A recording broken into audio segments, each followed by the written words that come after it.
इस तस्वीर में दिख रहा लड़का अब पूरी दुनिया में वायरल हो चुका है और इसके वायरल होने का कारण बना है इसकी सच्चाई। ये हिंदुस्तानी लड़का है और जर्मनी में रह रहा था और एक ट्रेन में सफर कर रहा था, जिस दौरान एक फोटो जर्नलिस्ट ने इसकी तस्वीर कैप्चर की। और जब कैप्चर की तो इस लड़के के बगल में ये जो बैठी हुई लड़की खूबसूरत सी आपको दिख रही है, दरअसल ये एक सीरीज है गेम ऑफ थ्रोन्स, उसकी मशहूर अदाकारा है। इनका नाम है मैसी विलियम्स। मैसी विलियम्स के साथ ये लड़का वहां पे बैठा हुआ था, इसे कोई फर्क नहीं पड़ा। लेकिन तो ये तस्वीर तो कैप्चर हो गई, लेकिन इसके बाद इस मैगजीन ने इस लड़के को ढूंढना शुरू किया।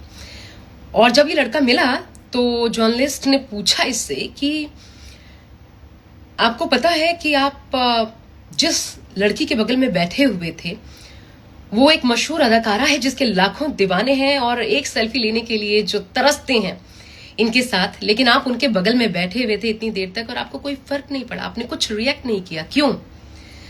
तो वो लड़का बड़े अदब के साथ और बड़ी सच्चाई के साथ कहता है कि जब आपके पास किसी देश में रहने का परमिट तक नहीं है, आप अवैध तरीके से रह रहे हो, जब आप रोजाना इसी तरीके से अवैध तरीके से ट्रेन में सफर कर रहे हो, आपकी जेब में 1 यूरो भी ना हो, तो इससे क्या फर्क पड़ता है कि आपके बगल में कौन बैठा हुआ है।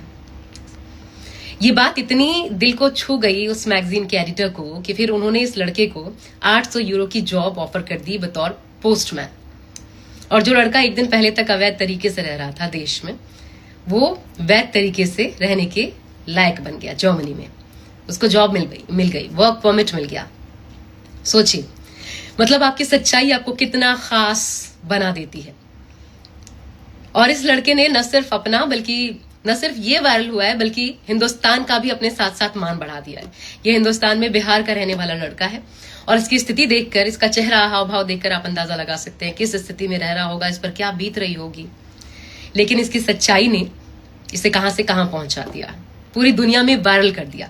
शायद इसलिए हमारे बड़े बुजुर्ग कह गए हैं कि सच्चाई से आपका भला हो ना हो, आपका खराब कभी नहीं हो सकता। इसलिए सच्चाई का दामन कभी मत छोड़ो। ये खबर ये अपने बच्चों को जरूर बताइएगा। बहुत छोटी सी स्टोरी में बहुत बड़ी सीख है और इसे ही शायद कहते हैं डेस्टिनी, नियति। किसको किस जरिए क्या हासिल होना है, ये सब कुछ पहले से तय होता है।